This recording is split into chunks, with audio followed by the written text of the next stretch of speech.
Acorda, Zé, tanta teoria na cabeça, vai, estás a ficar choné. Acorda, Zé. António Tanger, muito obrigado por ter vindo. Muito O obrigado prazer, por ter o prazer é vindo. todo meu e eu, das coisas boas que eu gosto é de falar com a juventude, também já fui, e acho que vocês são o futuro. Eu não quero dizer que sou o passado porque ainda tem alguma coisa para dar, mas vocês de facto são o futuro e acho que todos juntos vamos construir qualquer coisa positiva para este país. Pá. Uma curiosidade muito grande é que o filho do Tanger Correia é uma das pessoas que eu mais gosto e uma das pessoas que mais me ensinou ao longo da minha vida. Eu estive na BTI muitos anos, é uma consultora de inovação, e o filho do Tanger Correia, o Manel Tanger, era Head of Innovation. Ou seja, muito daquilo que eu aprendi de inovação, muito daquilo, mesmo da maneira como eu abordo hoje todos os temas, foi o seu filho que me ensinou. Portanto, Eu também gosto muito dele. É uma pequena curiosidade que eu acho muito interessante, que o mundo acaba por ser pequeno. Então, Acho ótimo. foi isso que acabou também por nos unir e por facilitar trazê-lo aqui. Bom, a primeira coisa que eu pergunto é, eu hoje vi na Cristina que a responsável por estar aqui é a sua esposa. Como é que isto acontece? Normalmente é ao contrário. Normalmente as esposas é que dizem, não vais para a política, não faças isso. Pois, ainda Como por é que cima isso acham que nós somos machistas, não é? Foi assim. Como sabe, eu tive uma carreira diplomática de mais de 40 anos. Sim. E passei por sítios bastante duros. E pensava eu que ao fim desses sítios, que portanto fui para a reforma normalmente, na idade correta da reforma, aliás eu tive que de alguma forma impor a reforma ao Ministério dos Negócios Estrangeiros, que eles estavam a fazer desentendidos, por eles eu tinha continuado mais uns tempos, só que eu não estava pelos ajustes. E pensava eu que vinha fazer um bocado de vela, ia almoçar com os amigos, tomar uns copos, estar com a família, com os meus filhos, com os meus netos, e estar assim numa vida que eu não tinha tido até então, porque eu passei sempre por postos difíceis e há muito tempo que não estava, não tinha esta vida familiar, não tinha esta vida, enfim, com os amigos.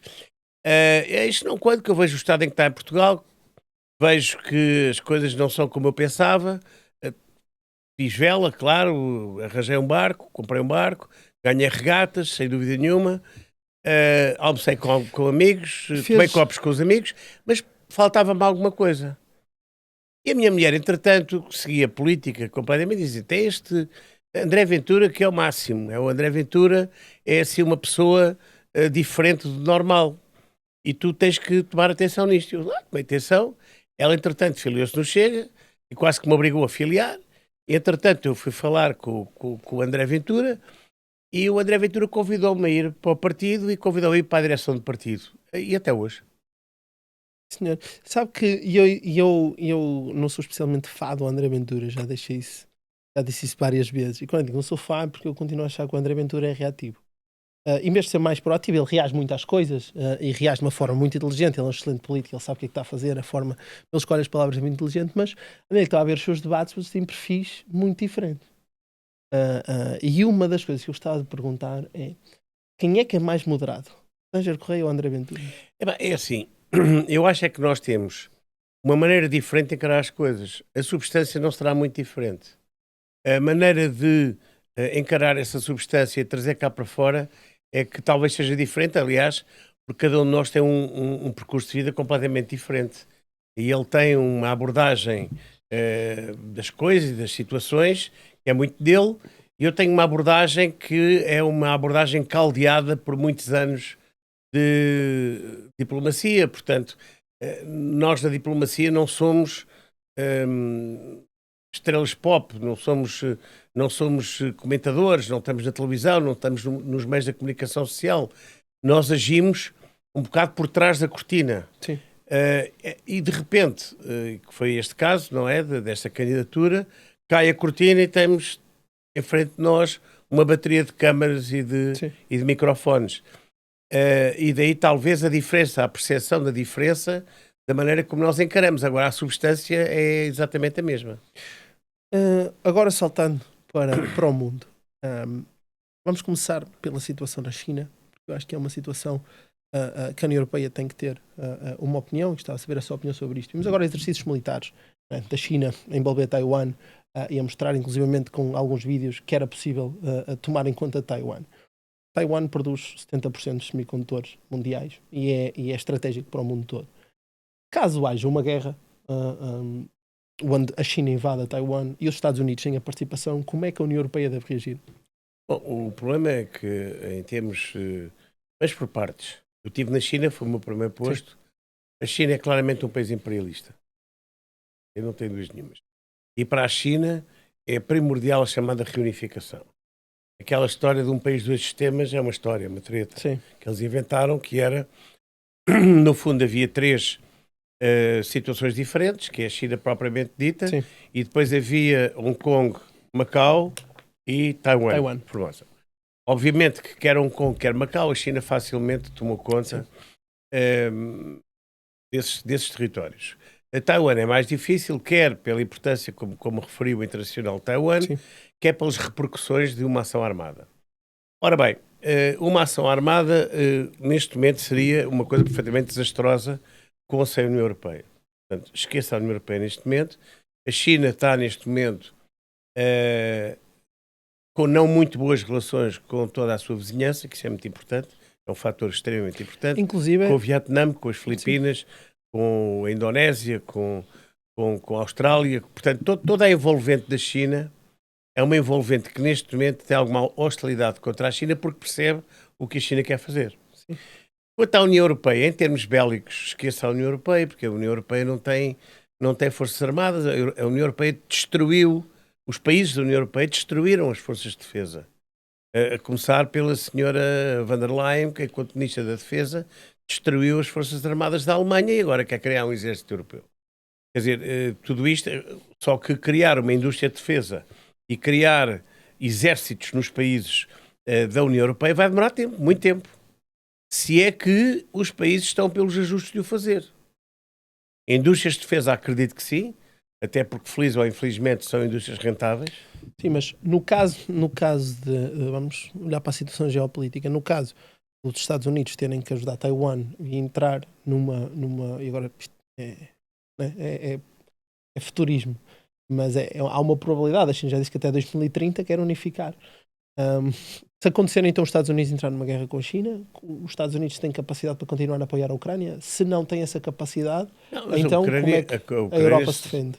Não, a Ucrânia será um conflito menor comparado com esse conflito. É isso.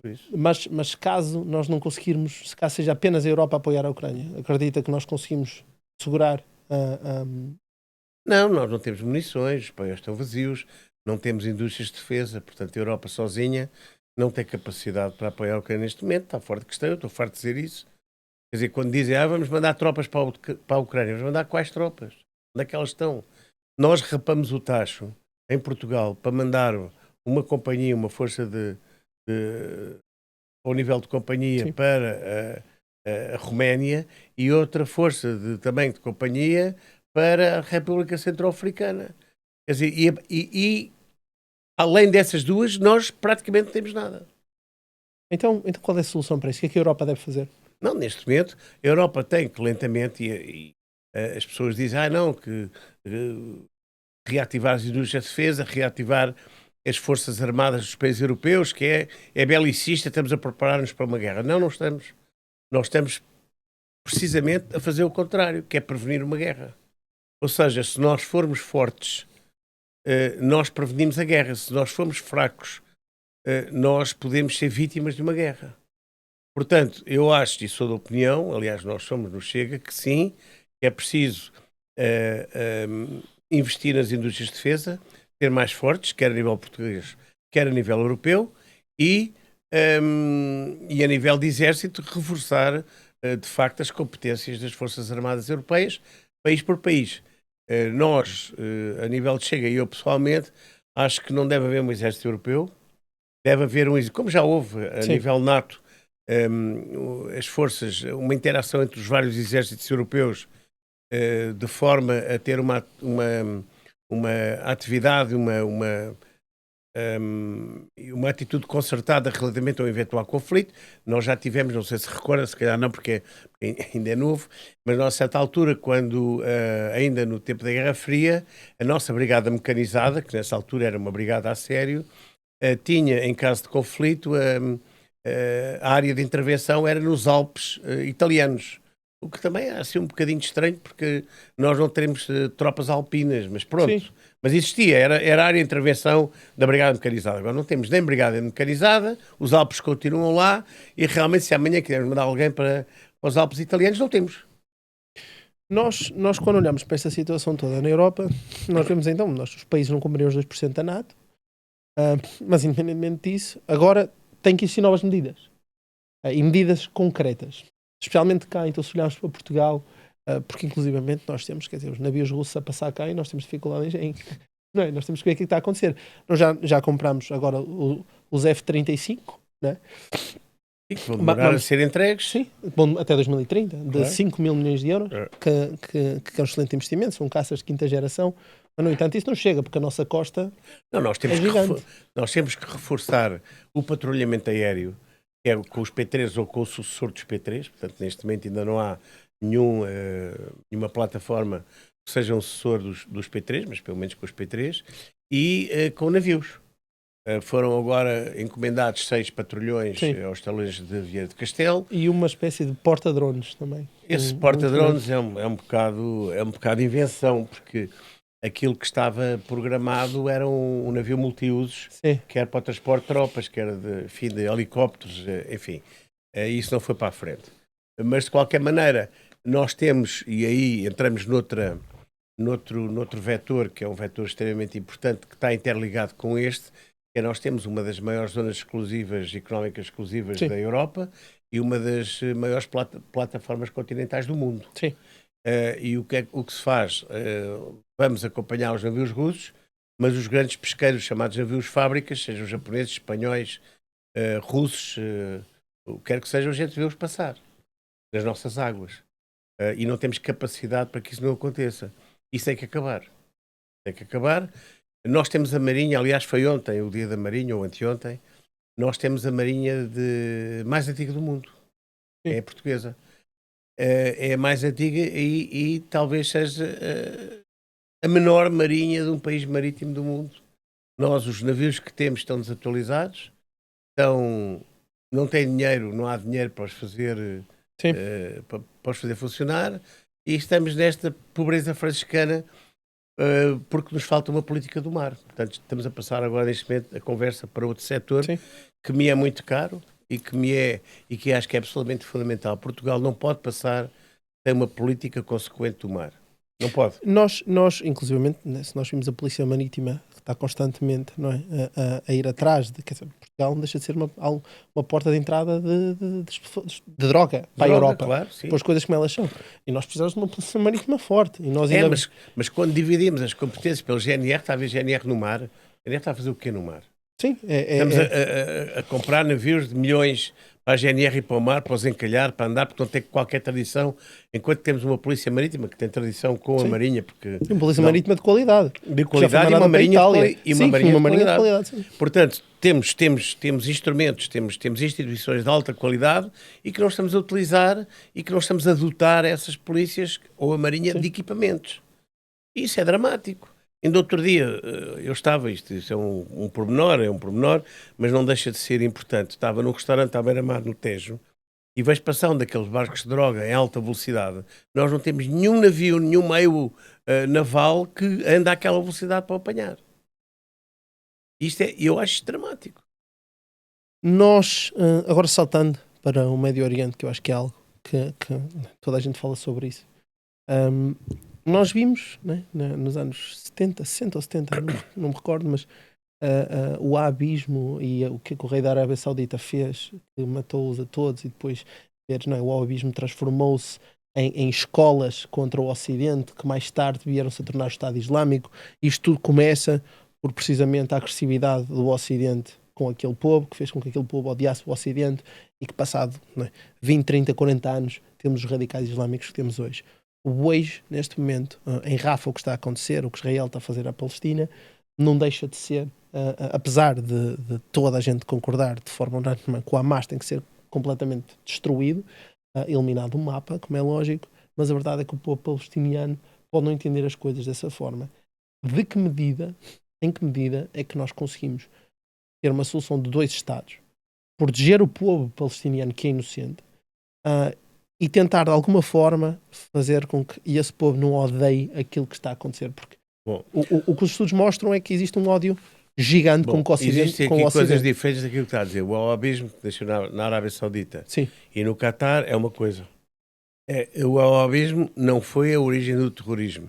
não, A origem do sim. terrorismo foi a Irmandade Muçulmana e os movimentos terroristas sunis. Sim. De que a Arábia Saudita sempre se demarcou, mas o Catar não, até Sim. hoje. Sim, até hoje. Quanto à Palestina, houve 5 tentativas até hoje de concretizar-se a solução dos 2 Estados. 5.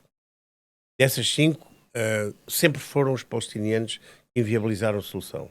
Sim. Aquela que esteve mais perto foi em Camp David, no tempo de Clinton, com Arafat e com Rabin, Sim. em que se esteve a 1 milímetro de se conseguir realizar a solução dos 2 Estados, e foi inviabilizada por Arafat porque pensou que conseguiria mais. Aí os israelitas retiraram. Ora bem, os palestinianos são um povo semita. Sim. As pessoas às vezes não têm bem noção que os palestinianos são da mesma origem étnica, digamos assim, que os judeus.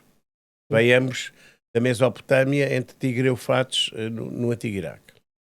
Só que uns converteram-se, não, nasceu o judaísmo e ficaram judeus. Os outros converteram-se ao cristianismo durante o Império Romano e depois, durante a ocupação turca, converteram-se ao islamismo, palestinianos, e outros ficaram cristãos católicos. Os católicos do Médio Oriente são palestinianos, curiosamente. E esse ódio começou-se a criar no século XIX, porque a Palestina não existia. A Palestina é uma criação inglesa do século XIX. A dizer, havia a Palestina, não havia nada. Antes disso eram tribos que viviam, não havia qualquer limitação estatal. A partir depois disso, e depois, com a criação do Estado de Israel... No início do século XX, Inglaterra já também é responsável por criar o Estado de Israel. Exatamente. O Estado de Israel, que teve para ser pensado em muitos sítios, no Ruanda, em Angola. Sim, em Angola. Mas acabou porque o Rothschild começou a comprar muitas terras naquela zona e acabou por se criar naquela, até por razões religiosas, digamos assim. E a partir daí, o Estado de Israel sofreu, aconteceram as guerras, os 6 dias, e o Kippur, em invasões, e o Estado de Israel foi sendo caldeado por estas guerras e por um desenvolvimento apoiado principalmente pelos Estados Unidos, de alguma forma pela Europa também, e com desenvolvimento industrial e tecnológico muito acima da média. A partir de certa altura, este desenvolvimento, digamos que estabilizou, principalmente após a queda da União Soviética. Mas depois da Segunda Guerra Mundial Não, após a queda da União Soviética. Porque, depois da Segunda Guerra Mundial já estamos à frente disso. Sim. Eu sei. Após a queda da União Soviética, porquê? Porque vieram da Europa Central, daqueles países antigos da União Soviética, N judeus, Ashkenaz, para o país Israel, e que muito mais radicais do que os judeus que existiam antes dessa queda.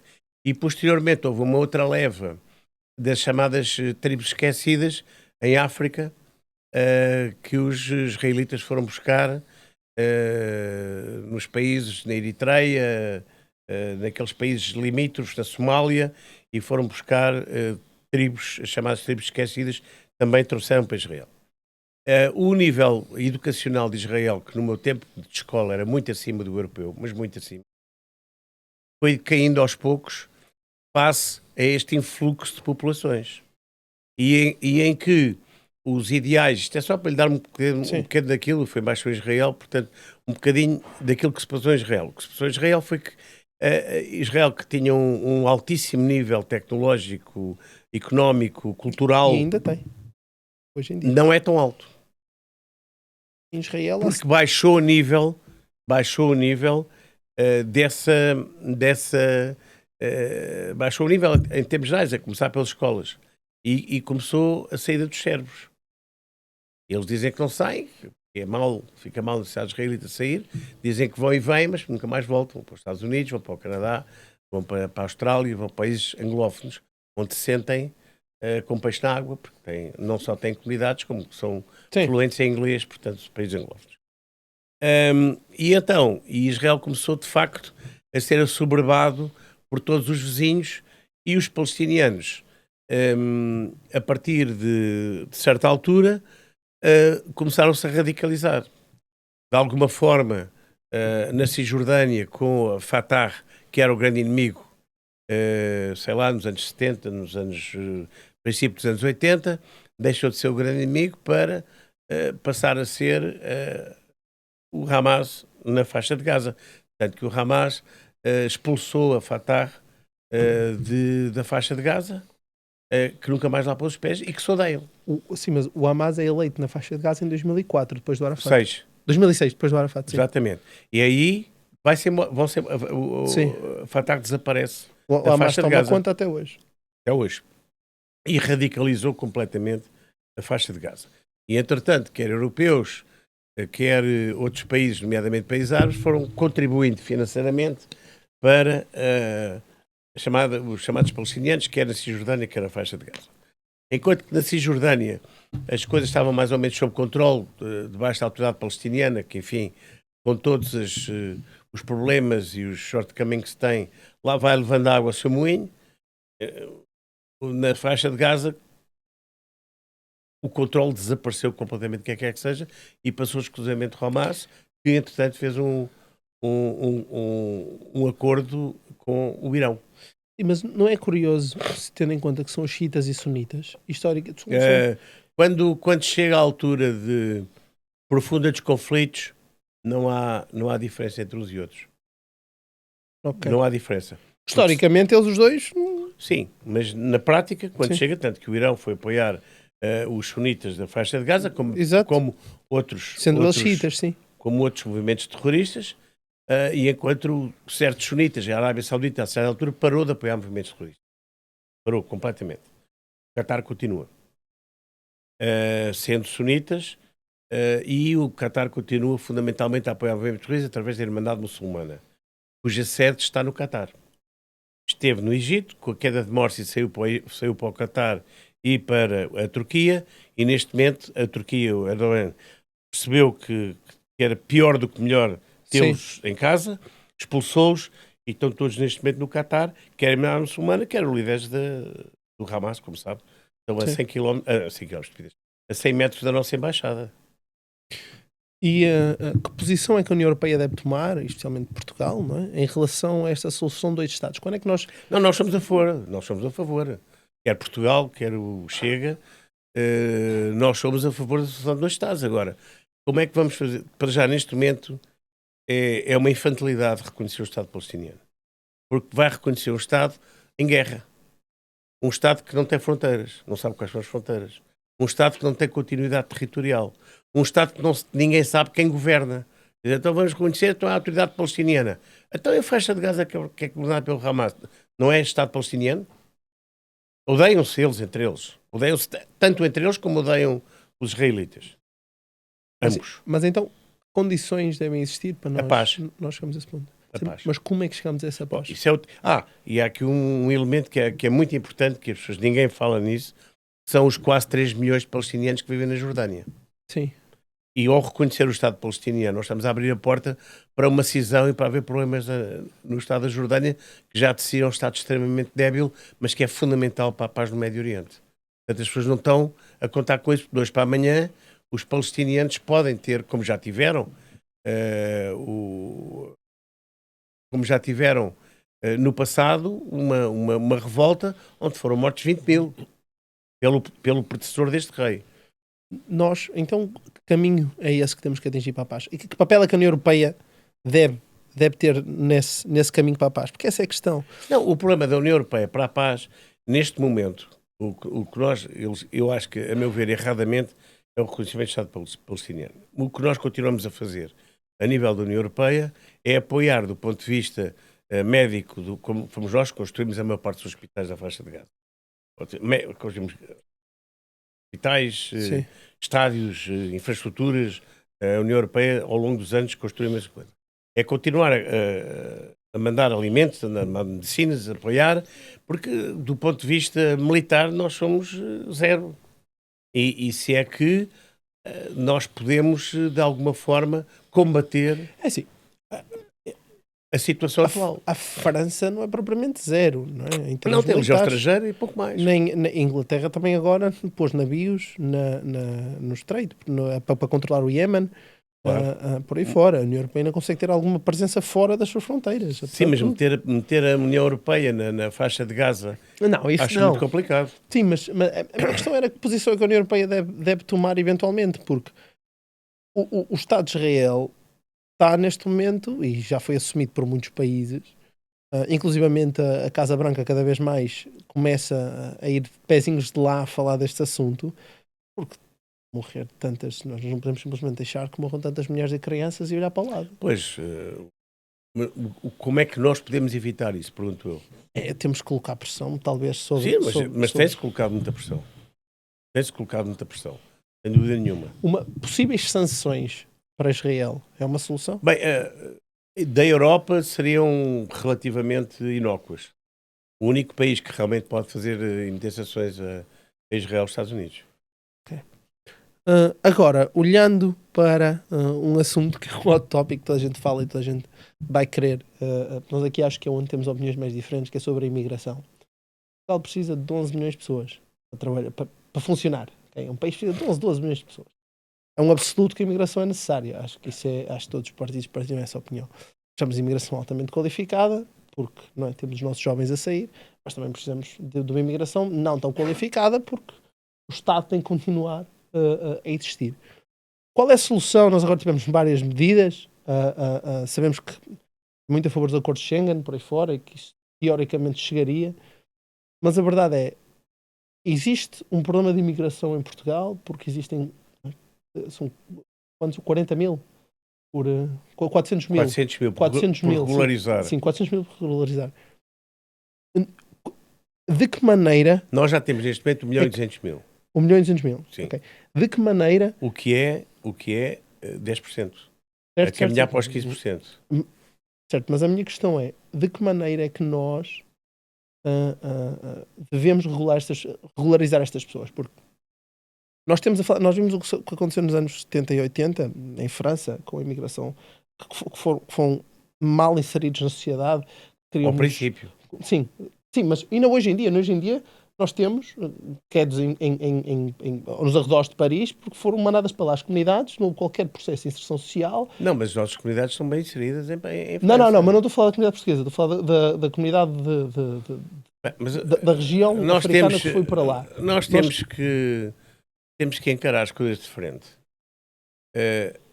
Nós temos a mesma matriz civilizacional que os franceses. Certo, mas nós estamos... Ao passo que há certos países, os brasileiros têm a mesma matriz civilizacional que nós, Certo. ucranianos, eslavos, esses todos, têm a mesma matriz civilizacional. Os paquistaneses não têm. Sim, mas de que forma é que nós conseguimos inseri-los na nossa sociedade? Não, o problema é que o problema de inserir-los na nossa sociedade é temos que, primeiro, regularizar a situação deles. Certo. E fazer com que eles tenham uma situação estável em Portugal e uma situação que de alguma forma lhes dê dignidade, de alguma forma, ou que lhes dê dignidade. Eles têm que ter os mesmos direitos, têm que ter acesso à infraestrutura, têm que ser regulares por causa disso. Exatamente, mas têm que, obviamente, contribuir para, e nós defendemos que só devem ter acesso à estrutura completamente ao fim de 5 anos de estar em Portugal. Não é a mesma coisa uma pessoa que descontou a vida inteira ou eles que vêm imediatamente têm acesso a essa estrutura. Não pode ser, na nossa opinião. Portanto, têm que ter uma atividade continuada para acontecer, para que isso aconteça. Mas, assim, se eu criar um seguro de saúde hoje, posso ter acesso ao seguro de saúde, não é? Tenho um espaço de 3 meses, em 3 meses posso ter acesso a usar o seguro de saúde. Lá está o seguro de saúde, mas isso não é o SNS. Claro, mas se eles descontarem, passado 2, 3 meses, se aplicar a mesma lógica de um seguro de saúde privado, também podem ter acesso ao seguro de saúde. Não, mas é que o SNS não é um seguro de saúde privado. Eu sei. É pago por todos nós. Mas se eles estiverem a descontar... Se é pago 2, 3 meses, não é nada. Para o seguro de saúde também não. Não, mas o seguro de saúde é privado. Cada um faz o Certo, seguro que claro quiser. que sim. Eu só estou a dar um paralelismo no sentido matemático da coisa. Não, mas o problema é que o Serviço Nacional de Saúde é feito para os portugueses e para os residentes de longa duração. Aquelas pessoas que têm contribuído para o Serviço Nacional de Saúde para a Segurança Social. É evidente que uma pessoa chegar aqui, ter filhos na maternidade Alfredo da Costa, ir-se embora para o país de origem ou não, para depois voltar a ter cuidados médicos quando lhe apetecer, é evidente que isso não pode ser, não é? Agora, As estatísticas mostram que contribuíram 1,6 milhões de euros. Que é mas certo. isso são os antigos, atenção. Até 2022. E são os que já cá estavam, 7 da vezes imigração superior. que tem vindo a acontecer.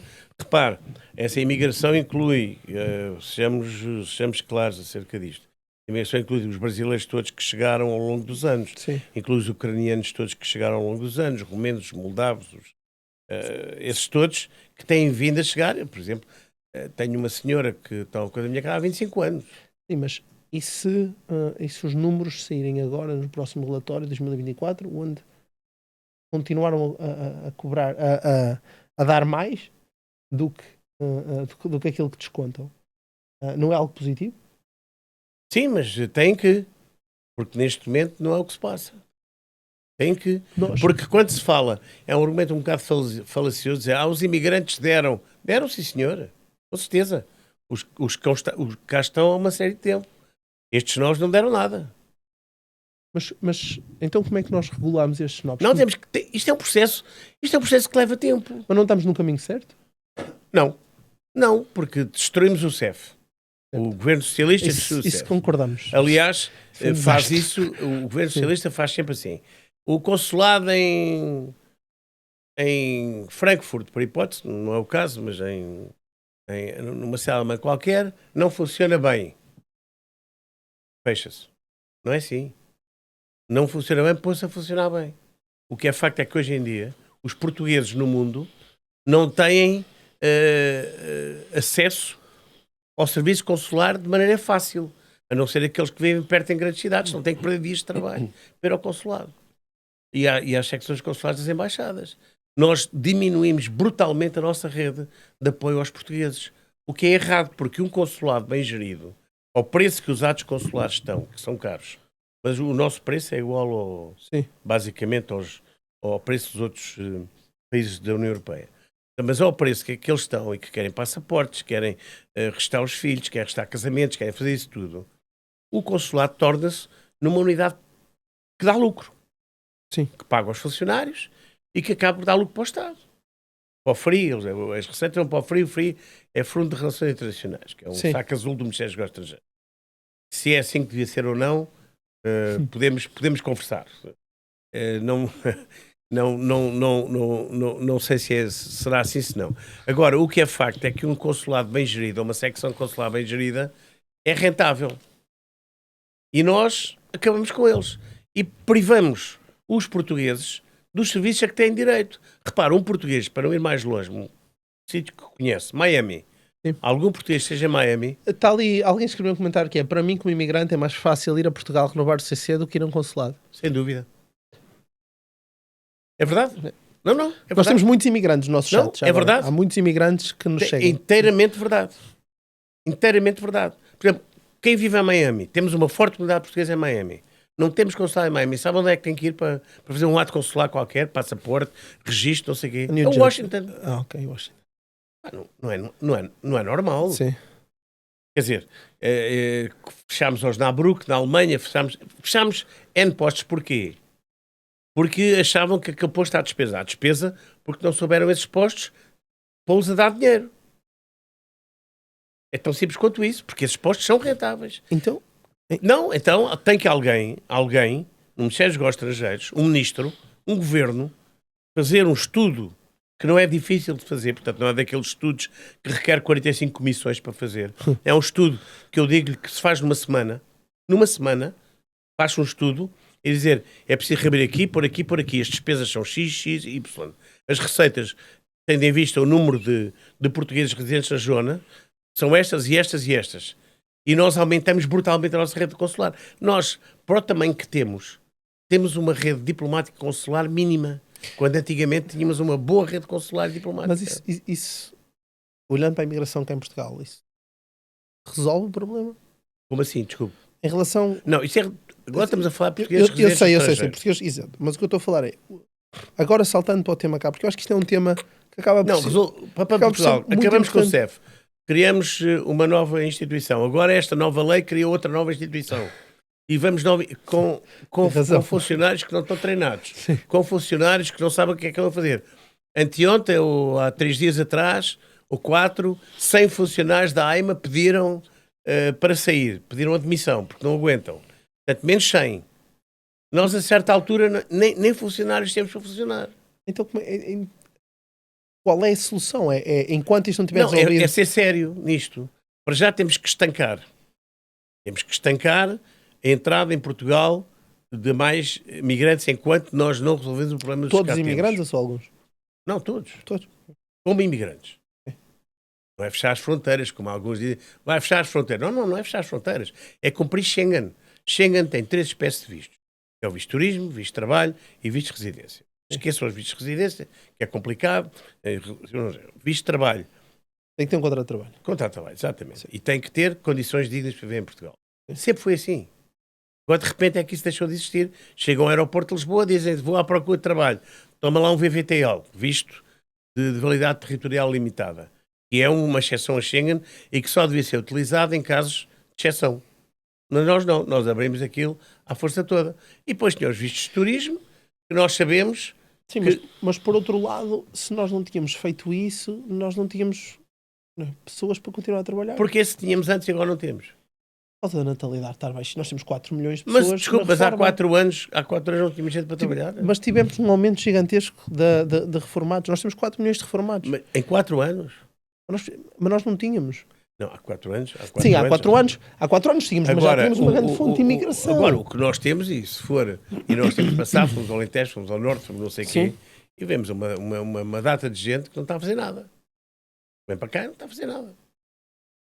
Ou está a fazer para eles. Portanto, se vamos abrir lojas de souvenirs, porta sim, que não são lojas de souvenirs, são lojas para passar gente e de tráfico de pessoas, e toda a gente sabe isso e ninguém faz nada. E depois temos os restaurantes, para a restauração. Quer dizer, então estamos a empregar, estamos a trazer funcionários. E grande parte é sazonal. Não, para trabalhar nos kebabs, para trabalhar não sei o quê, que são restaurantes para gente que que usa aquilo, que a maior parte são imigrantes. Portanto, estamos a fazer um bocadinho de pescadinha rabo na boca. Agora, se é de facto aquilo que nós defendemos é que os imigrantes venham de acordo com as necessidades do país. E quem diz que são as necessidades do país? São os empresários, é o mercado. Claro. Portanto, é o mercado que vai ditar quais são as necessidades. Não é porta aberta e depois tem estas máfias que trazem as pessoas e despejam-nas em Portugal, quer tenham um trabalho, quer não. Sim. Isso está errado. Não, nós aí concordamos. É aquilo que acontece, não é?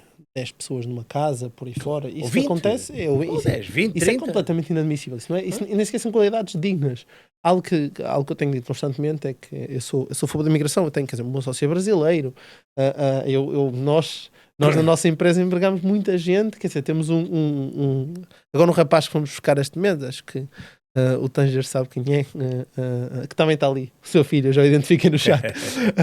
E ele, agora fomos buscar um rapaz para um projeto que também é de Marrocos, também veio para Portugal, altamente qualificado.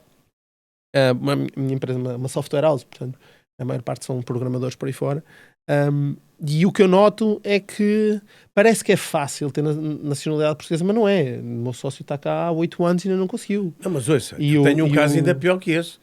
Tenho um membro da minha tripulação, meu amigo, cuja filha é campeã nacional de ginástica olímpica, que ganha os títulos e não pode ir aos europeus ou aos mundiais porque não tem nacionalidade portuguesa e estamos a falar, eles estão cá em Portugal há 7 anos.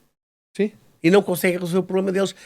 E eles têm nacionalidade, têm direito à nacionalidade portuguesa, porque os avós de ambos os ramos são portugueses, portanto, de acordo com a lei da nacionalidade, até à terceira geração, como sabe, tem direito à nacionalidade originária, não é adquirida. Portanto, há uma diferença entre adquirida e originária. Eles têm direito. E há 7 anos que não resolvem o problema daquela família. E a miúda farta-se ganhar campeonatos e mesmo assim não consegue usar a portuguesa. É uma coisa extraordinária. Agora, o que é facto também é que aí depois há umas máfias, há dinheiro investido e já no tempo... este tipo de imigração que não a brasileira e que não aquela que era com os palopes é ultrapassada pela rapaziada que vem do Paquistão e do Hindustão. Mas o que é que atrai estas pessoas do Paquistão para vir a Portugal? É uma entrada na Europa ou é Portugal? É dinheiro. Eles não têm bem ideia quando vêm se é Portugal ou se é a Europa. Eles teoricamente não podem sair de Portugal, porque têm visto que não lhes dá para sair de Portugal, não lhes dá para sair para o espaço Schengen. O principal culpado disto é o Cristiano Ronaldo? Tadinho do Cristiano Ronaldo. Então toda a gente sabe. Pá, o Cristiano Ronaldo. Eu sou grande admirador do Cristiano Ronaldo. Imagina, o português mais conhecido de todos continua a ser o Cristiano Ronaldo. Sim, sem dúvida. Antes era o Figo, antes era o Figo, antes era o Eusébio, agora é o Cristiano Ronaldo. Mas o Ronaldo é um fenómeno. Há t-shirts do Ronaldo a serem vendidas em aldeias no meio da Indonésia. Sem dúvida nenhuma. Epá, é uma coisa assim. Não tem nada a ver com isto. Eu sei, eu estou aliás, já que fala nisso, deixa-me fazer aqui uma pequena coisa. As pessoas às vezes são snobs e dizem, tal, futebol, coisa e tal, essa coisa menor. Não é. Nós, a nível diplomático, ao mais alto nível, a nível de chefe de Estado, e quando eu vou falar com altos dignatários, para quebrar o gelo, normalmente fala-se de futebol, como lhe digo, antes era o Figo, o Eusébio, e agora é o Cristiano Ronaldo. Então, como é que está o Ronaldo da seleção portuguesa? Por exemplo, agora no Qatar, o Emir do Qatar é um tremendo fã da seleção portuguesa. Cada vez que eu via, ele dizia, não, agora estamos bem, estamos mal, tem aquele, conhece os jogadores todos. Até um quebra-gelo, para início de conversa, é claro que a conversa não é toda sobre isso, obviamente, mas para quebrar o gelo é importantíssimo. As pessoas às vezes não dão a importância que as coisas têm. Mas não tem a ver com isso. Tem a ver com a nossa política, que realmente foi de excesso. Porque eu acho que as coisas têm que ser bem feitas. E não é com estas portas abertas. Eu acho que o Costa e os governos do Costa, tanto que a Secretária de Estado da Justiça, no primeiro governo do Costa, se demitiu por causa disto. É socialista. Portanto, não é unânime dentro do próprio Partido Socialista que isto seja assim. Eles mascaram um bocado, dizem que sim, que não, mas não é. E nós temos que fazer as coisas como devem ser feitas, porque reparam, o Portugal é um país de 10 milhões de habitantes. Neste momento nós temos 1.200.000 nós na realidade em Portugal somos imigrantes recentes. 8 milhões de portugues. 8 ponto pois, mas temos 1.2 de imigrantes recentes. E depois dizem os tipos... quer dizer, nós temos que integrar as pessoas de uma forma lógica e de uma forma sustentada. Porque se não o fizermos, nós estamos a criar imensos problemas. Portanto, eu acho que sim, que temos que o fazer, mas de uma forma sustentada, lógica, que seja bom para toda a gente, para eles e para nós. A AD está no bom caminho? Quem? A AD. O Montenegro. Não é a AD, isso é o Partido Social Democrata. Sim, o PSD está no bom caminho? Nós achamos que não, achamos que ele é só medidas cosméticas e que de facto fica muito aquém das promessas que ele fez quando era oposição. Ele tinha todas as condições para governar Portugal connosco. Nunca em Portugal houve uma maioria de direita tão forte como neste momento. Sim. Ele pura e simplesmente rejeita fazer acordos e o governo connosco. Não é óbvio que o André tivesse que ir para o governo, não tinha que ir, mas fazer um acordo de governo, um acordo parlamentar connosco era o mínimo, de forma a nós podermos fazer um acordo de governação com o PSD. Eles recusaram terminantemente. Sim, ele também... Nós estamos habituados a ver os políticos a mentir, mas tantas vezes ele disse não é não, se agora ele fosse dizer que sim, mas ele porque é que ele disse? Ele por outro lado ia ser apanhado uma mentira, ou seja, isto era, ele ficou entre a espada e a parede, não é? Mas porquê é que ele disse tantas vezes não é não? Porquê é que ele ficou prisioneiro das suas próprias palavras? Assim, eu vou ser sincero, grande parte do eleitorado votou na AD, e nós tivemos imensas discussões, nós tivemos imensa gente durante na cobertura das eleições. Eu tenho muita sorte porque houve dias que nós tínhamos 1000 pessoas a falar e algo que eu reparava era que muita gente dizia eu só voto na AD, porque muita gente estava farta de PS e que não queria votar na esquerda. E também não queria votar, não votava no PSD, na altura não estou no Rio porque ficou ambíguo. Porque era um caso onde há pessoas que não gostam, na balança votar no PSD e arriscar ter o Chega, então eu prefiro votar PS.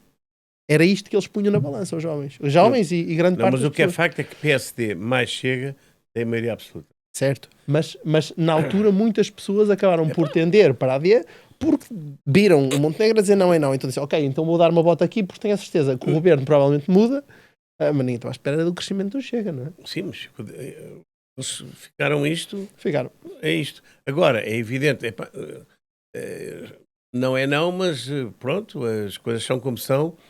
Agora, penso que quem terá tido uma mão muito importante e muito forte nestes assuntos todos, ainda hoje, é o Presidente da República.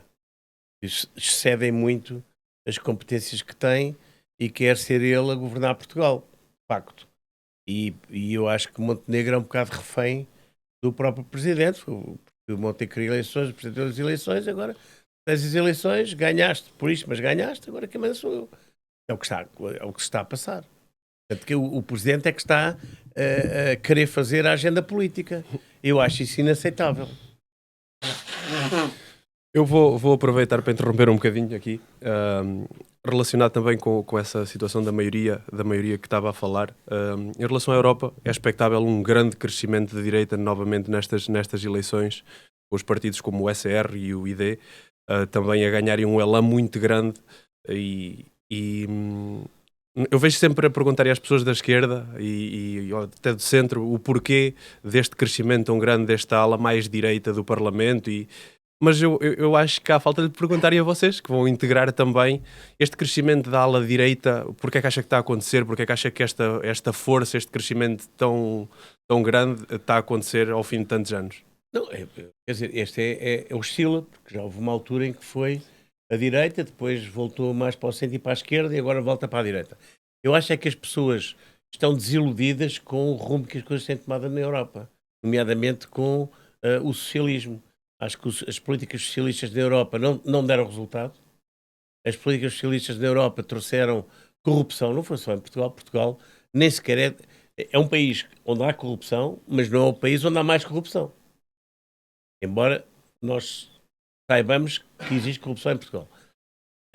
E as pessoas estão cansadas disto. As pessoas estão cansadas do poder do Estado. Estão cansadas da imposição. Estão cansadas das diretivas. E de facto, eu acho que há alguma... Eu não diria revolta, porque revolta é talvez um termo demasiadamente forte, mas há alguma resistência a que o ser humano, que as pessoas sejam tratadas como quase que objetos relativamente a dictados de partidos, de movimentos ou até da própria Comissão Europeia. Porque isto tem muito a ver na Europa com a Comissão Europeia. E pegando nisso também, agora que estamos a meia dúzia de dias das eleições, há aqui vários pontos que eu gostava de abordar consigo, mas podemos começar pela importância das eleições, que ao longo de tantos anos foram tão maltratadas estas eleições europeias, as últimas com 70% de abstenção. E eu queria perguntar qual era a sua percepção e a percepção de Chega do porquê disto acontecer. Como é que umas eleições que interferem tanto com a vida das pessoas, como é que as pessoas tratam estas eleições como umas eleições de segunda? Porquê é que você acha que Mas é isso exatamente acontece? isso que está a dizer. Ou seja, está a fazer exatamente a análise que nós fazemos. É que as pessoas finalmente estão a perceber que aquilo que se passa em Bruxelas é mais importante, estou a falar de Portugal, é mais importante aquilo que se passa em Bruxelas do que aquilo que se passa em São Bento ou em Belém. E que é muito mais importante para a vida delas.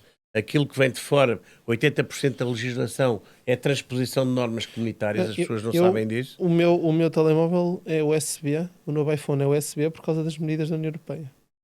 Só não tem noção do impacto real, isso é verdade. Não, eu estou só a concordar. As baterias... mas na vida real das pessoas é o que se passa. Olha, as baterias, hoje em dia, as baterias vão mudar agora em 2026, que é uma diretiva da União Europeia também. Claro. onde eles vão ter que mudar. Ou seja, o impacto da União Europeia na tecnologia. Aliás, há uma expressão muito gira que é: os Estados Unidos inova, a Europa regula, a China copia.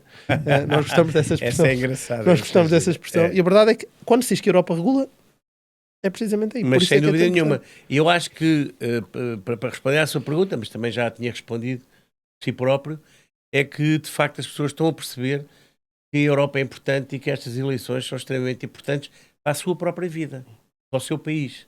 E não para sempre uma coisa etérea para uns tipos que ganham os tostões lá em Bruxelas e que ganham não sei o que mais. Eles começam a perceber alto e para o baile, porque aqueles têm que ser responsabilizados por aquilo que se está lá a passar. E é por isso que uma das minhas promessas, eu não faço muitas, mas uma das minhas promessas, e esta é essencial, é informar os portugueses do que aquilo que lá se passa. Portanto, através das redes sociais, através dos mídias, através de tudo, criar uma rede de informação que não existe sobre o que é que se passa em Bruxelas. Não é para o Chega. É para os portugueses que quiserem ouvir. E para as redes sociais que quiserem pôr. E para os mídias, com os mídias, confesso que não conto muito com eles, por razões óbvias. Agora, as redes sociais hoje em dia, que têm a importância que têm, e nós vamos montar uma rede de informação nos dois sentidos. Ou seja, para que as pessoas também nos ponham as questões e nos digam aquilo que elas pensam. Eu tenho que tocar nesse ponto dos mídias, porque acho que é um ponto super curioso. Nós assistimos aos debates todos e nós também damos pontuação nos debates. Que é uma coisa icónica. Já agora, eu dei 0 ao do Partido Comunista todas as vezes. Eu não consigo sequer ouvi-la falar. Mas estava a pôr uma cassete. Não consigo. O pessoal do chat já sabe a minha opinião. O Bruno já está a rir. Tenho muita dificuldade em ouvir uma opinião de wishful thinking a toda a hora, que é a opinião dele. Então, mas tirando o do PCP, tirando esse, todos os partidos nós demos pontuação. E o que é giro é que nós dávamos a pontuação, eu dava a pontuação, o Bruno dava a pontuação, o chat dava a pontuação, que era uma média do chat, e a pontuação nunca batia certo com a televisão. Em nenhum momento. O que nós assistíamos, houve um debate muito giro, que foi... qual é que foi? Foi o Coutrinho, o Tanger e mais quem? Eram juntos, não. Já posso verificar, eu tenho isso aqui. Pronto, foi um debate onde estiveram todos juntos. E eu tinha dado 8 ao Coutrinho, 7 a si, o Bugalho e a Marta. Pronto. Eu tinha dado ao Bugalho um 5, algo do género, e o. É isso. O PCP, foi isso. Foi esse. Tinha dado 0 e depois tinha dado. Pronto. E eu lembro-me de ter visto. Pronto, agora vamos lá ver. E de repente eu vou ver nós todos no chat. É o contrário. Vamos ver as televisões. E eu ficava sempre incrédulo. Mas é assim. Mas eu ficava genuinamente confuso porque eu pensava, assim, para ter um 2 tem que se dizer algo de errado, profundamente errado, que não está coerente com nada. Que é o caso do PCP toda hora. Mas tirando eles, todos os outros partidos, nenhum partido... Nós vimos ali a Marta Temido a enrolar muito, vimos, não é? Já agora, o Bugalho é mais velho que o senhor, não sei se sabe. De cabeça é. De cabeça é. Tem uns 75 anos, pai, ou 80. O Bugalho é a pessoa mais velha num corpo jovem que eu já vi na vida. Mas sabe que eu, por piada dos comentadores da televisão, costumo dizer que o meu grande rival, a minha grande competição é com o André Ventura. As pessoas olham assim para mim e dizem assim, não me digas que este agora vai ser candidato a presidente do partido. Não é por isso. É porque o André Ventura, quando foi das legislativas, perdia os debates todos, não ganhava um. Embora ele fosse ele é absolutamente fantástico nos debates. Mas não perdia todos com 0, com 1, com 2. E eu também perco os debates todos. Portanto, a minha competição com o André Ventura é ver quem é que tem as notas piores. Pá. Mas porquê que acha que isso acontece? Estão todos vendidos ao sistema. Certo, mas eles são todos pagos. Vamos lá ver se a gente se entende. Os tipos são pagos para fazer isso. Eles são pagos pelas televisões e as televisões dizem mas o coisa odeia-me, por exemplo, o Balsemão. O Balsemão não pode comigo. Mas já há muitos anos, não é de agora. É dos tempos do governo de Sá Carneiro. Mas estas pontuações, quer dizer, isto no final do dia acaba por influenciar algumas pessoas. Acha? Algumas pessoas, claro que sim, principalmente os mais velhos. Não é? No caso do Ventura, influenciou tanto ou tão pouco que ele passou de 12 deputados para 50. Claro, eu não dou. O crescimento do Chega Portanto, o crescimento do Chega é extraordinário aí. Portanto, estes comentadores, quer dizer, eu acho é que como é que se diz? Há especialistas nestas coisas fora que dizem que esse tipo de atuação desses comentadores, porque hoje em dia há comentadores para tudo. Certo. Não sei se resolveu. Nós também. Portanto, não, mas quer dizer, faz um programa de televisão, Sim. diz assim, eu fui ali à rua e voltei já. Põe imediatamente um comentador a dizer, ele disse que ia à rua, mas atenção, a maneira como ele disse não pode ser porque ele não foi à rua, foi ali do lado esquerdo à esquina, quer dizer, portanto há comentadores para tudo. E as pessoas já perceberam que essa rapaziada não é de fiar. Não tem qualquer valor acrescentado. Pelo contrário. Eu lembrei, fui à RTP, anteontem. À RTP, mal eu me levantei, já estava um esguelhado de cabeça. Agora eu pergunto, quem é esse senhor para comentar o que eu digo com 40 e tal anos de carreira, com trabalho feito a vários níveis, com provas dadas, e vem um esguelhado que nunca saiu, nunca levantou o rabo da cadeira, que vem comentar aquilo que eu faço? O que é que ele percebe de política internacional? O que é que ele percebe de relações internacionais? Nunca fez. Ele, quando viajou ao estrangeiro, eles, essa gente toda, quando viajaram ao estrangeiro foi fazer turismo. Nunca trabalharam no estrangeiro, nunca fizeram relações internacionais, nunca negociaram um tratado, nunca negociaram com outros países. Então são eles que vão comentar sobre aquilo que eu digo ou que eu faço. Mas acaba por comentar o partido, não é? Não é partido nenhum, eles comentam bem a mim, eles é para dar cacetada, obviamente. Pá, depois digo, aquele disse aquilo que não devia ter dito e não sei o quê. Eles nem sabem o que é que estão a falar. Eles não têm a mínima ideia do que é o trabalho de um diplomata em determinados círculos. Não é um diplomata burocrata, é um diplomata diplomático. Foi o meu caso, a vida inteira. Eles não têm a mínima ideia do que é que eu devo fazer. Também, por outro lado, já disse que ser político e diplomata é completamente diferente. Mas eu não sou político. Eu não sou político. Eu estou na política para atingir determinados fins. Não é para mim, é para o país. Eu, por mim, ficava em casa, não precisava de ir para o Parlamento Europeu. Mas eu representei Portugal e os portugueses durante mais de 40 anos. E achei que, ao fazer esta candidatura, estou, de alguma forma, porque estou em boa forma ainda, porque posso dar um contributo. Portanto, eu penso que posso contribuir para o meu país, através do Chega. Podia ser, se eu fosse ideologicamente diferente, através de outro país, mas não sou, de outro partido, quer dizer, a contribuir para o meu país e para os portugueses, porque não tenho ilusões de uma coisa. É assim que eu sentar, se eu for eleito, claro, se eu sentar o rabo numa cadeira em Bruxelas e estar lá, eu estou ali para defender os portugueses. Eu não estou ali para ir à terça e voltar à quinta, eu vou viver para Bruxelas. Eu vou fazer lobby por Portugal, vou fazer lobby para os portugueses. Estávamos a falar há bocado da política do mar. Eu vou fazer lobby para que nós tenhamos maiores cotas, para que nós exploremos a nossa zona económica exclusiva, para que nós exploremos a plataforma continental, se for preciso fazer acordos com países terceiros, nomeadamente os Estados Unidos, fazer acordo com os Estados Unidos, que é fundamental, porque são o nosso maior vizinho, ao contrário do que as pessoas pensam, não é Espanha, são os Estados Unidos. A nível da plataforma continental, a fronteira que temos com eles. Portanto, é isso que eu vou fazer em Bruxelas. Eu não vou para lá, sentado numa cadeirita e com os lobistas todos a dizer, esta lei é porreira, vem lá se votas nesta lei, se votares nesta lei, depois a gente conversa.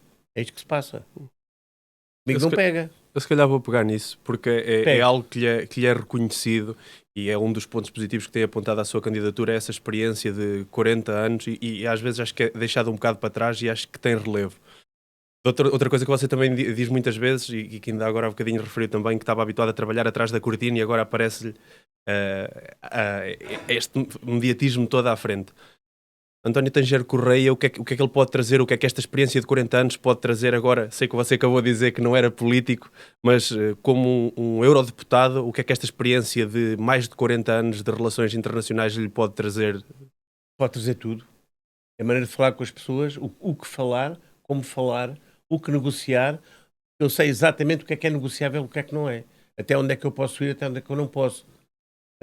Porque como em qualquer parlamento, o Parlamento Europeu não é diferente. O Parlamento no mundo inteiro, não estou só a falar dos parlamentos nacionais portugueses, o Congresso americano, o Senado americano, sim, as coisas passam-se nos corredores e nas negociações, sim, laterais, não é nos plenários que se passam. Eu até aqui, só para fazer um parênteses, eu sugeri que foi anteontem, naquele debate das rádios, em que foram toda a gente, eu sugeri às rádios que uma parte, pelo menos um quarto do debate, meia hora, fosse feito ou em francês, ou em inglês, ou em ambos. Ui, Foi recusado unanimemente, claro que foi.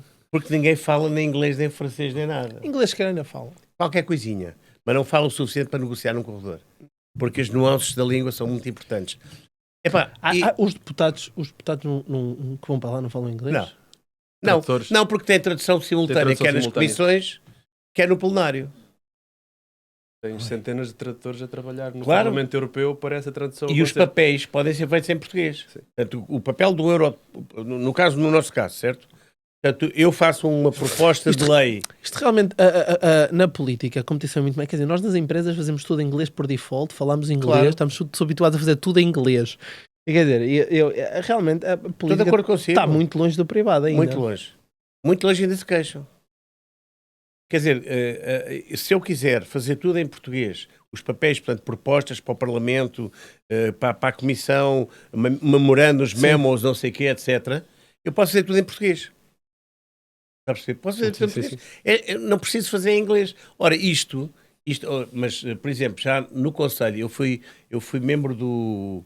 eu fui representante especial da União Europeia para os Balcãs Ocidentais, negociei o Pacto de Estabilidade, presidia reuniões formato de Bruxelas e formato de capitais, em que essas reuniões, sim, as línguas de trabalho, inglês e francês, sem tradução simultânea.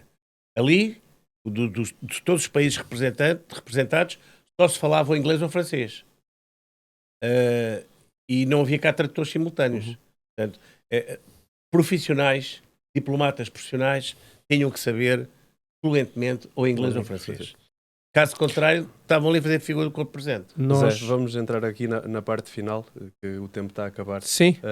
Vê uma pergunta do chat, eu vou fazer uma última pergunta. É isso. Nós, Pessoal do chat, façam perguntas. é isso. Façam perguntas, chat, vamos aproveitar e vamos responder talvez duas ou três perguntas no Enquanto o máximo. chat faz aí a pergunta, eu E é vou isso. fazer a minha última também. É a primeira vez que nós temos uma cabeça à frente de algo do Chega que não é André Ventura. Foi-lhe passada uma grande responsabilidade.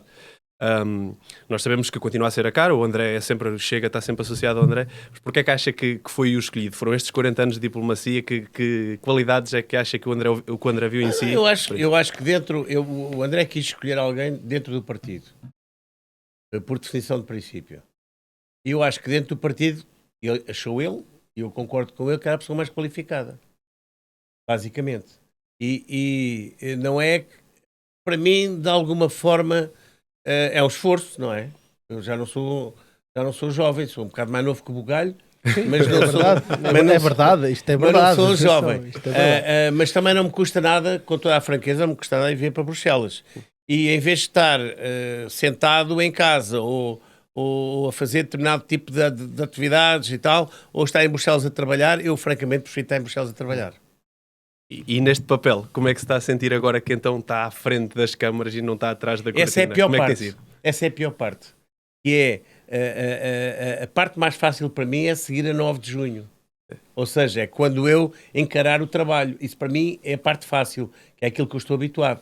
Esta parte da campanha eleitoral, eu fiz campanhas eleitorais para os outros. Quando era da AD, antigamente, o CDS, eu fui fundador do CDS, quando era jovem.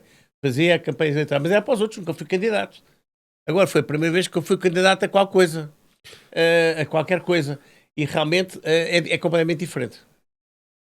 É completamente diferente. Agora, vamos ali, que isto é já uma pergunta de sim ou não. O Chega tem de deportar todos os imigrantes ilegais neste país? O Chega tem que, desculpa. O Chega tem ideia de deportar todos os imigrantes ilegais neste país? Não, os imigrantes ilegais, sim. Mas eu diria que a quantidade de imigrantes ilegais não é tão grande como se pensa. Os imigrantes ilegais não são estes que não estão regularizados. Estes passam a ser imigrantes legais assim que sejam legalizados. Os imigrantes ilegais são aqueles que não têm condições, por várias razões, ou criminais, ou pessoais, ou não sei o quê, para viver em Portugal. Nós não temos que receber o refúgio de outros países. Que medidas quer o Chega implementar a nível europeu para combate à corrupção? Todas.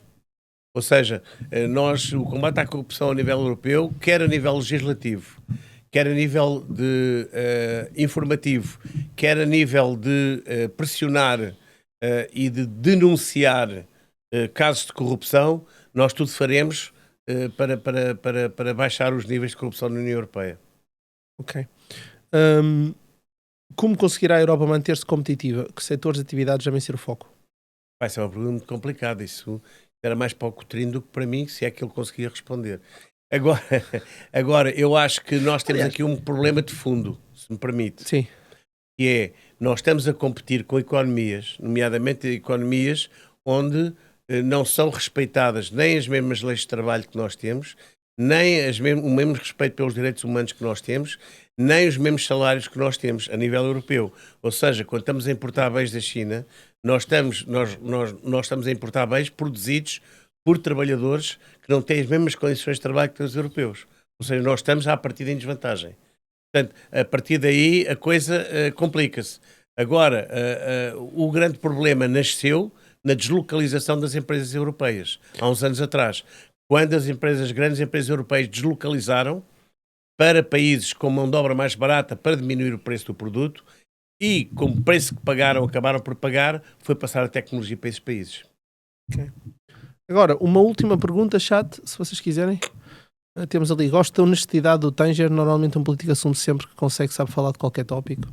Olha, pontos positivos. Eu não sou político, mas está bem, está obrigado. A agricultura. Está ali uma agricultura. Ali. O Tanger falou em recuperar a agricultura e pequenos agricultores. Nós somos a favor da alteração da PAC. Somos a favor de apoiar os pequenos agricultores em vez dos grandes agricultores, como é a agricultura em Portugal. Mesmo em Portugal há diferenças entre o norte e o sul. Nós, por um lado, queremos que os apoios à agricultura sejam uniformes em termos de explorações agrícolas, por um lado, e por outro lado, nós queremos o apoio da Europa para o programa de transvase de águas e o estabelecimento de autoestradas de água em Portugal, ou seja, fazer circular a água em Portugal de modo a acabar com a seca, porque nós temos água suficiente e apoiar os agricultores dessa maneira. Eu, por exemplo, no Sul, os agricultores não têm dinheiro para comprar máquinas agrícolas. Portanto, nós somos a favor de uma reforma da PAC para que possa apoiar os pequenos agricultores e não só os grandes agricultores.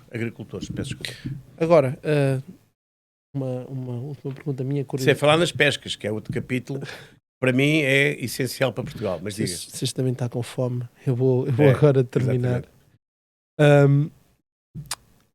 Quando olha para os outros candidatos, para os outros partidos agora tenho alguma curiosidade, porque isto agora eu vivo muito com isto. Eu tenho sempre, eu sou uma pessoa, eu digo já, do primeiro partido que eu votei há muitos anos atrás, quando eu tinha 18 anos, foi no Bloco de Esquerda no Louçã, depois vinha votar no PST, já votei no Livre, já votei na IEL. Então agora é a altura de votar no Chega, pá. Já votei na AD. Agora é a altura de votar no Chega. No Chega ainda não... Em mim.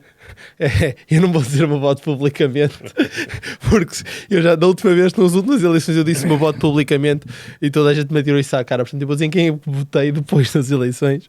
Mas algo que eu acho curioso, sendo eu alguém que já votou na esquerda, já votou na direita, e que eu genuinamente voto no candidato que eu acho que traz melhores propostas para a mesa e no partido que eu acho que tem ideias mais coerentes.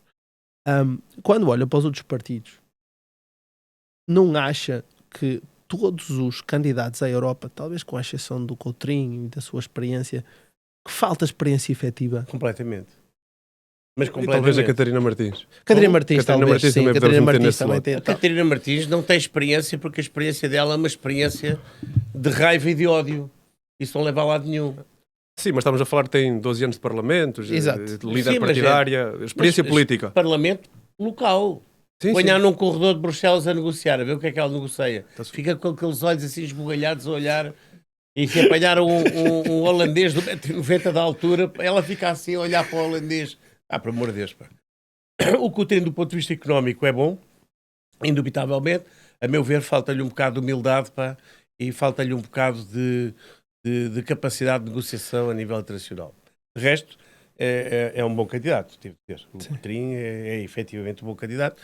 Os outros, não tanto. Qual é o candidato, vai-me dizer que mais gosta, provavelmente já disse, qual é o candidato que menos gosta? A Catarina. A Catarina. É de uma má criação, de uma ordinarice que não se pode. E não é sequer ideologicamente. É uma pessoa que não diz nem bom dia nem boa tarde. Isso para mim é fatal. Eu, por exemplo, acho dou-me lindamente com a Marta Temido, que não, ideologicamente tem nada a ver com ela. Mas é uma senhora. Eu por acaso... Pode ter destruído o Serviço Nacional de Saúde, mas isso é outro problema. Houve ali um momento durante as eleições que eu sofri um bocadinho quando foi com a Mortágua. Eu sofri um bocadinho também, confesso. Não, eu por acaso acho que eu sempre gostei muito do Bloco de Esquerda. Eu sei que, mas eu sempre gostei do Bloco de Esquerda, mas confesso que o Bloco de Esquerda, depois de Louçã, para mim, desapareceu um bocado e eu não consegui nunca mais olhar para o Bloco de Esquerda sequer como uma possível solução. Eu como acho o Louçã um hipócrita, pá.